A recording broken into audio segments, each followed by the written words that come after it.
Bakit hindi nag-grow ang TikTok mo? Minsan ang sagot, nasa hook lang yan. Ituturo ko sa inyo ang simpleng formula para gumawa ng hook sa video nyo.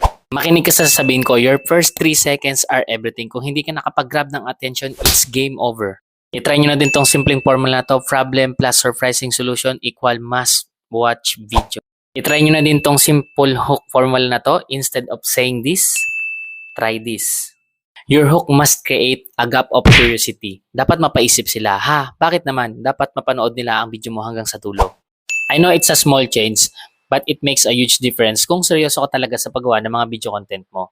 Ayan, kaya dapat mo itong matutunan. Dapat mo itong matutunan because this is the first step to finally getting noticed.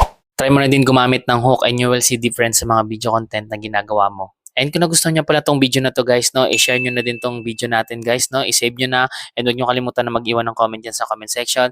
And syempre, i-like nyo na din and follow for more. Tawagin nyo Direk Bean, akong bahala sa inyo.